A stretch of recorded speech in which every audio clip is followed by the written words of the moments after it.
Hello to all students. आज का हमारा टॉपिक है गुणसूत्री उत्परिवर्तन या क्रोमोसोमल म्यूटेशन। तो गुणसूत्र जो होते हैं वो क्या है? जीनों का एक सेट है जो कि रेखीय क्रम में व्यवस्थित रहते हैं। एक गुणसूत्र में या क्रोमोसोम में जीन्स की संख्या और उनकी स्थिति फिक्स रहती है, पोजीशन फिक्स रहती है। जीन्स के मध्य उनकी जो डिस्टेंस होती है, यानी दो से ज़्यादा जीन्स हैं, एक जीन से दो जीन के बीच की जो डिस्टेंस होती है वो भी क्या होती है? फिक्स होती है। तो गुणसूत्रों में जीन की संख्या और उनके पुनर्विन्यास यानी रीअरेंजमेंट में जो चेंजेस आते हैं, उन चेंजेस के कारण क्रोमोसोम्स की रचना में बदलाव आ सकता है। और यही जो बदलाव या परिवर्तन है, इसको हमने क्या कहा है? गुणसूत्री विपथन या क्रोमोसोमल एबरेशन या क्रोमोसोमल म्यूटेशन या क्रोमोसोमल रीअरेंजमेंट हम कहते हैं। तो हमने क्या देखा कि क्रोमोसोमल म्यूटेशन होता क्या है कि क्रोमोसोम्स के ऊपर जो जीन्स फिक्स होते हैं, उन जीन्स की पोजीशन फिक्स होती है, उनके बीच का डिस्टेंस फिक्स होता है, लीनियर फॉर्म में वो अरेंज रहते हैं। लेकिन किन्हीं कारणों की वजह से अगर उनकी संख्या में बदलाव आ जाए, अगर जीन्स के अरेंजमेंट में परिवर्तन आ जाए, तो इस बदलाव को हम क्या कहते हैं? क्रोमोसोमल एबरेशन कहते हैं या क्रोमोसोमल म्यूटेशन कहते हैं, या हम रीअरेंजमेंट या पुनर्विन्यास कहते हैं। तो ये पुनर्विन्यास जो होता है वो एक गुणसूत्र की संरचना या अधिक गुणसूत्र की संरचना में परिवर्तन से आ सकता है। यानी कि हम कह सकते हैं कि जो क्रोमोसोमल रीअरेंजमेंट है वो एक क्रोमोसोम की स्ट्रक्चर में बदलाव आए या एक से ज़्यादा क्रोमोसोम की स्ट्रक्चर में बदलाव आए। तो इस बेस पर ये हो सकते हैं, 4 प्रकार के हो सकते हैं कि जीन्स की संख्या में बदलाव आ रहा है, उनके अरेंजमेंट में बदलाव आ रहा है। तो किस तरह से ही संख्या में बढ़ना और घटना होता है। तो फर्स्ट टाइप हम देखते हैं विलोपन या डिलीशन, दूसरा है द्विगुणन या डुप्लीकेशन, थर्ड है स्थानांतरण या ट्रांसलोकेशन, और फोर्थ है प्रतिलोमन या इन्वर्जन। इनको हम देखते हैं कि करके। पहला है विलोपन या डिलीशन। विलोपन या डिलीशन में क्या है? कभी कभी जो क्रोमोसोम होते हैं उनका एक फ्रेगमेंट या खंड टूट कर क्या हो जाता है?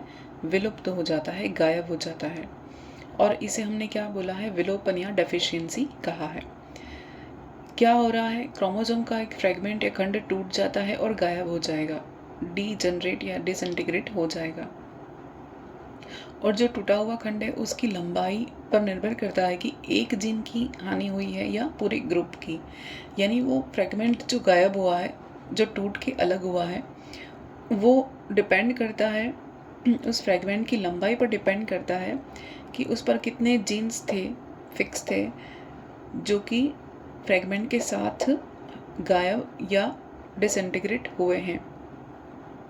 इसमें एक जीन की हानि हुई है या एक से ज़्यादा जीन की हानि हुई है, ये उसकी फ्रेगमेंट की लंबाई पर डिपेंड करता है। तो इस क्रिया से जीन के समूह या कुछ जीन गुणसूत्र से अलग हो जाते हैं। यानी कि इस विलोपन की क्रिया से क्या होता है? जीन्स के कुछ ग्रुप या कुछ जीन्स या एक जीन अलग हो सकते हैं। किससे? क्रोमोसोम से अलग हो सकते हैं। क्रोमोसोम गुणसूत्र बिंदु का अभाव होता है, यानी कि जो फ्रेगमेंट अलग होता है उसमें अगर क्रोमोसोम या सेंट्रोमियर का अभाव हो, यानी जो फ्रेगमेंट अलग हुआ है उसमें सेंट्रोमियर प्रेजेंट न हो, तो वो फ्रेगमेंट क्या हो जाएगा? नष्ट हो जाएगा। जो टूटा हुआ खंड है वो क्या हो जाएगा? अलग हो जाएगा और डिसइंटीग्रेट हो जाएगा। इस बेस पर यह 2 टाइप का होता है, 2 प्रकार का होगा। पहला तो अग्रीय विलोपन या इसको कहेंगे टर्मिनल डिलीशन या अंतस्थ विलोपन भी कहते हैं। इसमें क्या होता है कि गुणसूत्र या क्रोमोसोम का एक सिरा या दोनों सिरे से, यानी 2 एंड्स या एक एंड, उनसे गुणसूत्र के कुछ भाग की हानि हो जाती है और टूटे हुए भाग में सेंट्रोमियर जो होता है वो एब्सेंट होता है। और सेंट्रोमियर के एब्सेंट होने से वो वाला फ्रेगमेंट क्या हो जाता है? नष्ट हो जाता है, डिसइंटीग्रेट हो जाता है। तो इसको हमने टर्मिनल विलोपन कहा। यानी कि क्रोमोसोम के टर्मिनल एंड से, अंतस्थ सिरे से, यानी कि लास्ट छोर से, या तो एक हिस्से से या दोनों हिस्से से क्रोमोसोम का कुछ पार्ट अलग हो जाता है जिसमें कि सेंट्रोमियर प्रेजेंट नहीं होता, क्योंकि टर्मिनल एंड है तो वहाँ पर सेंट्रोमियर एब्सेंट होता है। सेकेंड टाइप है अंतर्वेशी विलोपन या इंटरकैलरी डिलीशन। इस प्रकार के विलोपन में जो गुणसूत्र या क्रोमोसोम है उसके मध्य भाग से खंड टूटता है, यानी कि जो बीच का पार्ट है, मध्य का भाग है, सेंटर का पार्ट है, वहाँ से क्रोमोसोम का कोई फ्रेगमेंट टूटकर अलग हो जाता है, इसलिए इसे अंतर्वेशी या इंटरकैलरी डिलीशन कहते हैं। तो इसमें क्या होता है, अंतर्वेशी भाग की हानि होती है या अंदर वाले भाग की, मध्य वाले भाग की हानि होती है। दोनों भाग वापस से जुड़ जाते हैं। जब मध्य का फ्रेगमेंट अलग हो जाएगा तो दोनों भाग क्या हो जाएंगे, आपस में जुड़ जाएंगे और टूटा हुआ खंड क्या हो जाता है, विलुप्त हो जाता है। विलुप्त हो गया यानी कि उसमें क्या नहीं प्रेजेंट है, क्रोमोसोम प्रेजेंट, सेंट्रोमियर प्रेजेंट नहीं है। यह दोनों विलोपन के उदाहरण अर्धसूत्री विभाजन या मियोसिस के समय पेकाइटिन या पेकानीमा प्रावस्था में देखने को मिलते हैं, और दूसरा कब मिलेगा, ड्रोसोफिला के पॉलीटीन क्रोमोसोम्स जो होते हैं उनमें देखने को मिलता है। नेक्स्ट, डेमर्सी और होवर, ये दोनों वैज्ञानिक हैं। इन्होंने क्या किया, ड्रोसोफिला के एक्स गुणसूत्रों में इसको स्टडी किया था, अंतर्वेशी विलोपन को। उन्होंने बताया कि एक्स क्रोमोसोम में एक अप्रभावी उत्परिवर्तन के कारण पंख खांच युक्त हो जाते हैं, जिसे नॉच कैरेक्टर कहते हैं। यह खांच युक्त जो पंख हैं उनका लक्षण क्या है, एक लिंग सहलग्न का उदाहरण, मतलब लिंकेज का उदाहरण है, जो कि फीमेल में तो प्रभावी लक्षण के रूप में प्रकट होता है और मेल में घातक लक्षण के रूप में प्रकट होता है। यानी क्या कह रहे हैं कि उन्होंने स्टडी किया ड्रोसोफिला के क्रोमोसोम में, एक्स क्रोमोसोम में। एक्स क्रोमोसोम में क्या होता है कि रिसेसिव म्यूटेशन है, अप्रभावी उत्परिवर्तन के कारण उस ड्रोसोफिला के पंख क्या हो जाएंगे, खांच युक्त या नॉच कैरेक्टर वाले हो जाएंगे। यह खांच युक्त पंख एक लिंग संलग्न का या एक लिंकेज का उदाहरण है। और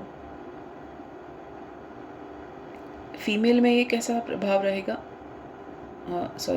फीमेल में यह कैसा रहेगा, डोमिनेंट कैरेक्टर के रूप में प्रदर्शित होगा, और मेल में ये घातक लक्षण उत्पन्न करेगा।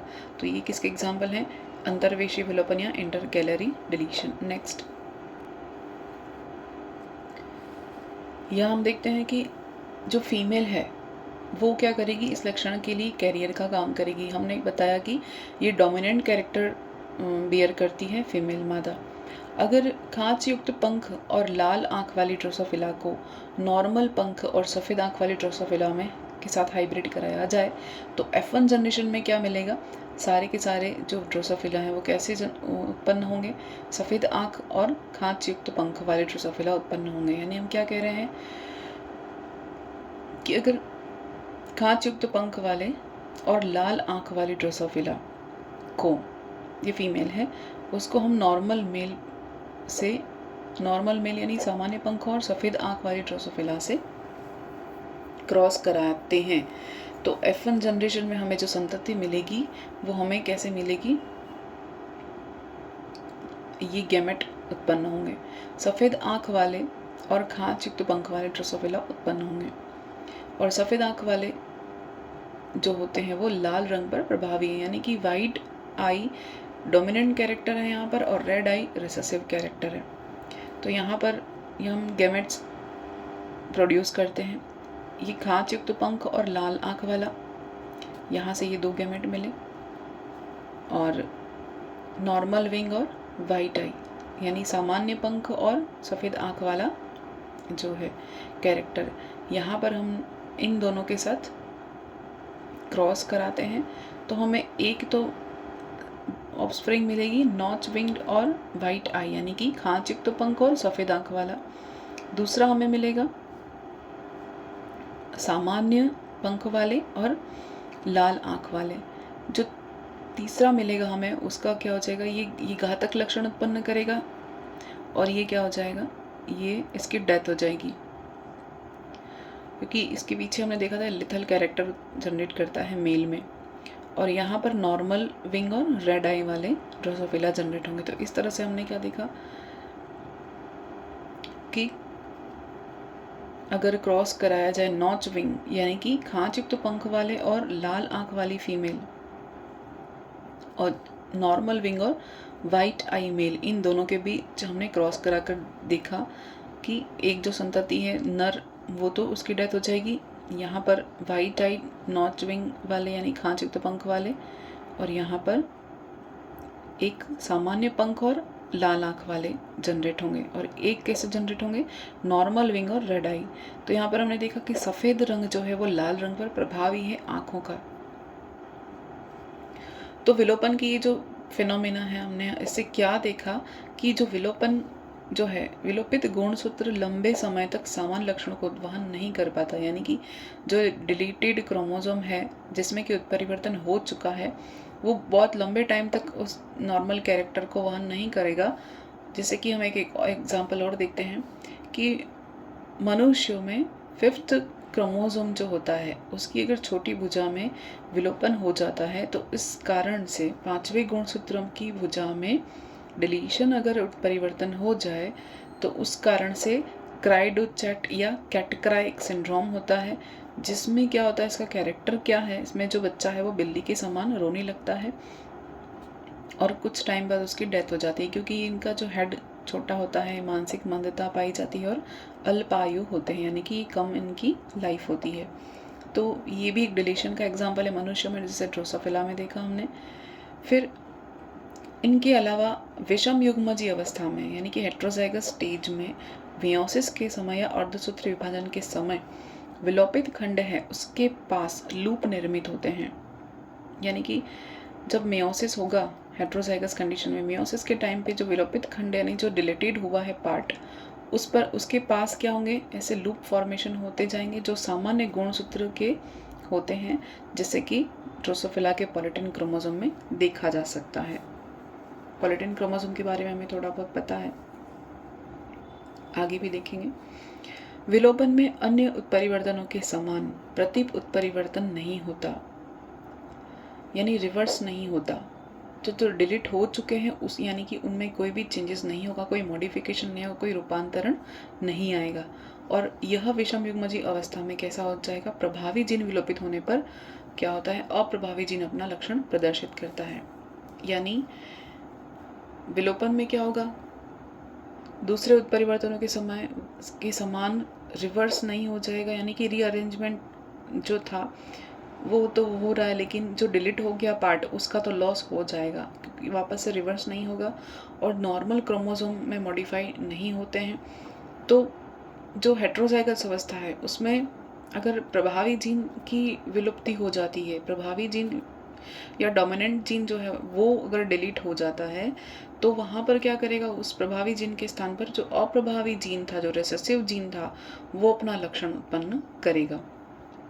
तो इसे हम क्या कहेंगे, प्रभावी की अनुपस्थिति में या एब्सेंस में अप्रभावी या रिसेसिव अपना प्रभाव दिखाने लग जाए, तो इसे हम क्या कहेंगे, इस अवस्था को हम कहेंगे कुट प्रभाविता या स्यूडो डोमिनेंस हम कहेंगे। इसको हमने कहाँ देखा, ड्रोसोफिला में देखा। जैसे कि रेड आई वाले में हमने यहाँ पर स्टडी किया था कि प्रभावी कैरेक्टर अगर डिलीट हो जाए तो अप्रभावी कैरेक्टर अपना प्रभाव दिखाने लग जाता है।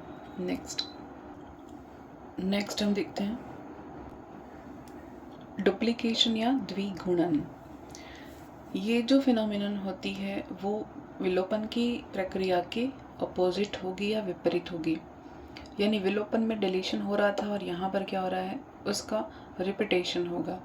अर्थात एक गुणसूत्र में उसी के एक भाग के दोबारा पाए जाने को हम क्या कहेंगे, द्विगुणन कहेंगे। यानी जीन्स का क्या हो रहा है, रिपीटेशन हो रहा है वापस से, या उसका दोहरान हो रहा है।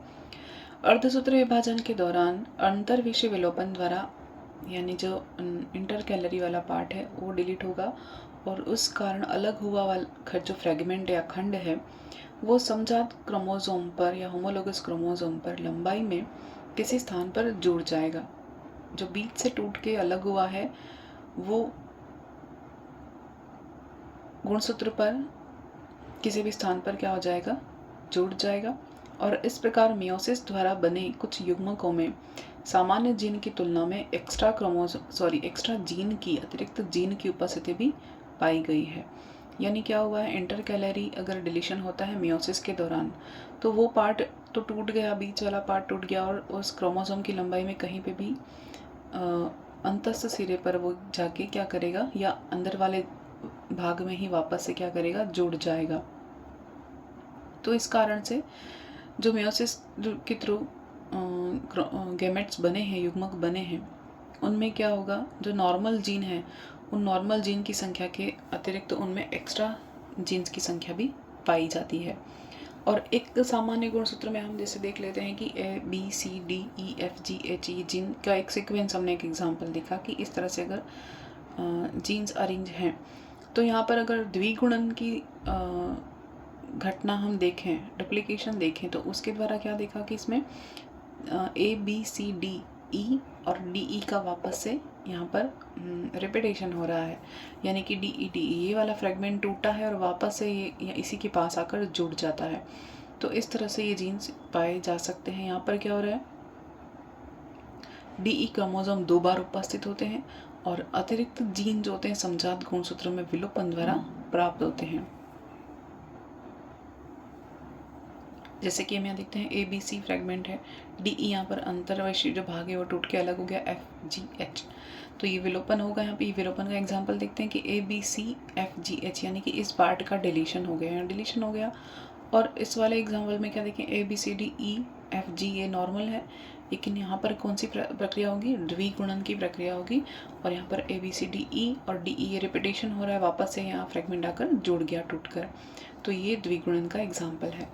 तो जो गुणसूत्र या क्रोमोसोम है उसके खंड के दूसरे गुणसूत्र में किसी स्थान पर जुड़ जाने के आधार पर द्विगुणन 3 प्रकार का पाया जाता है, यानी कि सेम दूसरे वाले फ्रेगमेंट में जाके जुड़ेगा या स्वयं पर क्रोमोसोम पर जाकर जुड़ेगा। इस बेस पर यह 3 प्रकार में बांटा गया है। पहला तो है टेंडेम या अनुबद्ध द्विगुणन। इस प्रकार के द्विगुणन में गुणसूत्र में जुड़े हुए खंड जो होते हैं उनमें जीन्स का क्रम वास्तविक गुणसूत्र के जीन के अनुक्रम के समान होता है, यानी कि जैसे टूटा हुआ खंड जो पहले था नॉर्मल, उसी सीक्वेंस में वापस से आकर वो फ्रेगमेंट जुड़ जाए तो उसको हम अनुबद्ध कहते हैं। अगर द्विगुणन जो खंड है वो जैसे ABC है और द्विगुणन में जीनों का अनुक्रम ABCDEF होगा, यानी कि ये वाला पोर्शन टूटा है तो वापस से ये इसी सीक्वेंस में ABC सीक्वेंस में ही क्या होगा, रिपीट हो जाएगा, डुप्लीकेशन इसका हो जाएगा। तो इसको हमने क्या बोला है, अनुबद्ध या टेंडेम डुप्लीकेशन। नेक्स्ट दूसरा है अपने पास उत्क्रमित अनुबद्ध या रिवर्स टेंडेम डुप्लीकेशन। रिवर्स में क्या होगा, ये तो उसे सीक्वेंस में आके जुड़ रहा है, लेकिन रिवर्स में क्या होगा, ये उसका सीक्वेंस क्रियाक्रम बदल जाएगा, उल्टा हो जाएगा। तो इस प्रकार के द्विगुणन में जो गुणसूत्र है उसमें जुड़े हुए खंड में जीनों का जो क्रम है वास्तविक गुणसूत्र के जीन्स के अनुक्रम से जस्ट उल्टा हो जाता है, विपरीत हो जाएगा, अपोजिट हो जाएगा।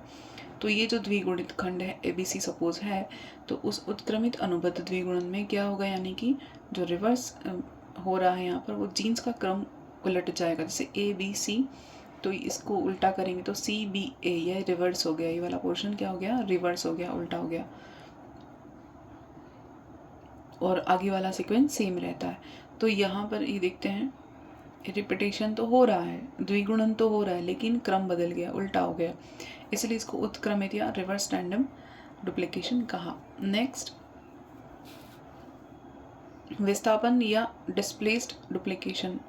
विस्थापन द्विगुणन में गुणसूत्र का खंड जो है वो किसी असमजात या नॉन होमोलोगस या हेट्रोजाइगस जो क्रोमोसोम है वहाँ पर जाकर जुड़ जाएगा।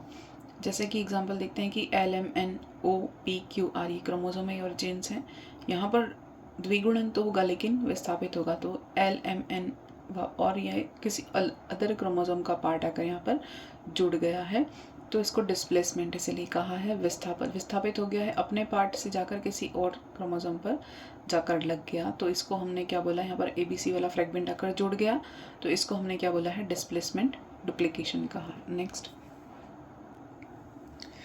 डुप्लीकेशन का बेस्ट एग्जांपल हम देखते हैं ड्रोसोफिला के अंदर। तो ड्रोसोफिला में क्या देखते हैं कि इसका जो नेत्र होते हैं उन नेत्रों में एक बार कैरेक्टर पाए जाते हैं, बार लक्षण पाए जाते हैं। ये बार लक्षण एक ऐसा लक्षण है जिसमें नेत्र सामान्य आकृति के तुलना में छोटे हो जाते हैं, यानी जिन ड्रोसोफिला में बार लक्षण उपस्थित होते हैं उनकी आँखों का जो साइज़ है वो नॉर्मल की तुलना में छोटे होते हैं। तो इस बार लक्षण का रेगुलेशन कौन करता है? इस बार लक्षण को नियमित करता है वो है 16 SA प्रदेश की 7 पट्टियों द्वारा, ये क्रोमोसोम का पैटर्न है, द्वारा होता है। इस सामान्य नर में 16 प्रदेश X क्रोमोसोम पर एक बार आता है। एक बार आने वाले या एक बार वाले नेत्र में 16 प्रदेश 2 बार यानी डबल बार हो जाएंगे, नर मक्खियों में 3 बार हो जाएंगे। तो ये रिपीटेशन हो रहा है या द्विगुणन हो रहा है। तो गुणसूत्र 4 में उत्क्रम परिवर्तन के कारण या पुनरावर्तन के कारण नेत्रहीन प्रभावी लक्षण उत्पन्न होता है। यानी जो ड्रोसोफिला है उसकी आंखों की आकृति छोटी पाई जाती है किन में? जिनमें बार लक्षण प्रेजेंट होता है। बार लक्षण क्या है? गुणसूत्र के 16th सेगमेंट में जो फेज होता है, उस 16th सेगमेंट में यानी 16A वाला जो फेज है उसका क्या हो रहा है? रिपीटेशन हो रहा है। तो उसका अगर बार बार रिपीटेशन हो रहा है उसके कारण उस ड्रोसोफिला के कैरेक्टर बदल जाते हैं। तो नॉर्मल में तो क्या होगा? X गुणसूत्र पर एक बार होता है। एक बार वाले नेत्र में 16 प्रदेश जो होता है वो 2 बार होता है, यानी उसका 2 बार रिपीटेशन हो रहा है। और मेल जो ड्रोसोफिला होती है उनमें 3 बार 16A, 16A और 16A पाए जाते हैं, यानी उनका द्विगुणन हो रहा है। तो अदर एग्जाम्पल में देखा हमने कि जो क्रोमोसोम 4th है, गुणसूत्र 4 नंबर में उत्क्रम पुनरावर्तन हो रहा है, जिस कारण से ड्रोसोफिला का जो कौन सा लक्षण है? नेत्रहीन लक्षण उत्पन्न हो रहा है, जो कि प्रभावी है। वैसे ही गुणसूत्र 3 में अगर अनुबद्ध द्विगुणन देखें तो उस अनुबद्ध द्विगुणन के कारण कॉन्फ्लुएंस उत्पन्न होता है, जिसके कारण शिराएं जो होती हैं वो मोटी हो जाती हैं। तो ये द्विगुणन के प्रभाव हैं, जो कि गुणसूत्र की संख्या में परिवर्तन के कारण या गुणसूत्र की संख्या में डुप्लीकेशन के कारण प्रभाव उत्पन्न होते हैं। अब देखते हैं द्विगुणन का महत्व या सिग्निफिकेंस क्या है, क्यों ज़रूरी है, या हो जाता है तो भी इसके क्या प्रभाव हैं। तो वे सजीव जो द्विगुणित खंड के लिए समयुग्मजी या विषमयुग्मजी होते हैं, यानी अगर समयुग्मजी खंड का द्विगुणन हो रहा है या विषमयुग्मजी खंड का द्विगुणन हो रहा है, दोनों ही क्या है? जीवन क्षम्य है, यानी कि सर्वाइव कर पाते हैं, डेथ नहीं होती है सभी की। इनमें से कुछ जो होते हैं वो प्रभावी या डोमिनेंट होते हैं, और जिसके कारण उद्विकास में इनका योगदान माना जाता है, इवोल्यूशन में इनको बहुत इम्पॉर्टेंट माना जाता है। क्यों? क्योंकि इवोल्यूशन के दौरान जो सरल जीव होते हैं उनसे ही जटिल जीवों का उत्पन्न होना होता है, ये हम जानते हैं। उद्विकास या इवोल्यूशन में जो सिंपल पहले तो सरल लक्षणों वाले जीव आते हैं और उनसे ही जटिल जीवों का विकास होता है। इवोल्यूशन भी पढ़ेंगे हम।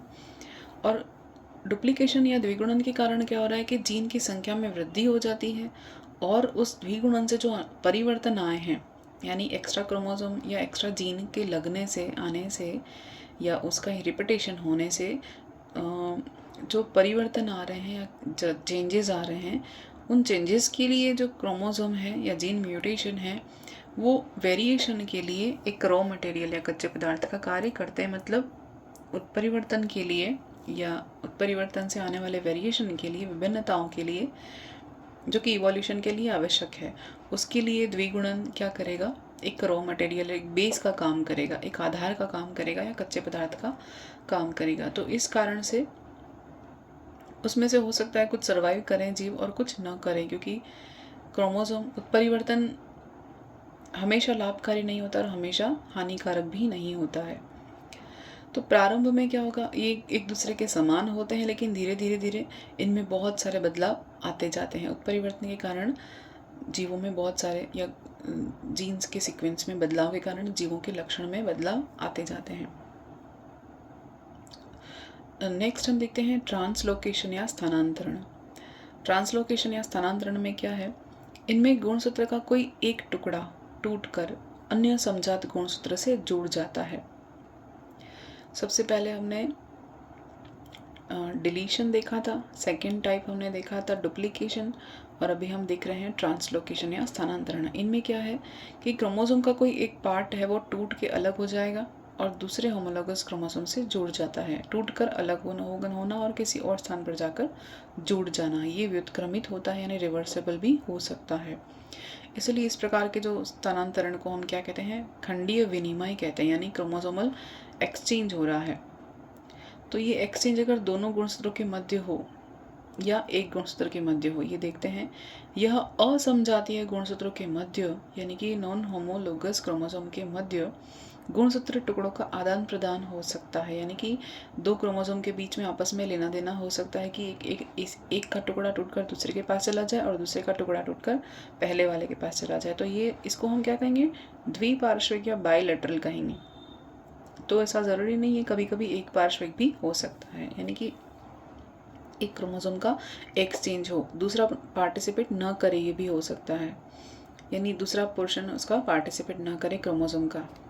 इसमें गुणसूत्र का एक पोर्शन टूटकर या एक टुकड़ा टूटकर क्या हो जाएगा, दूसरे क्रोमोसोम में चला जाएगा, लेकिन दोनों दिशाओं में आदान प्रदान नहीं होता। तो इसे हम क्रॉसिंग ओवर से थोड़ा अलग मान सकते हैं, क्योंकि क्रॉसिंग ओवर में क्या होता है, दोनों समजात गुणसूत्र के बीच में आदान प्रदान होता है। दोनों समजात गुणसूत्र के बीच में अगर एक्सचेंज होता है या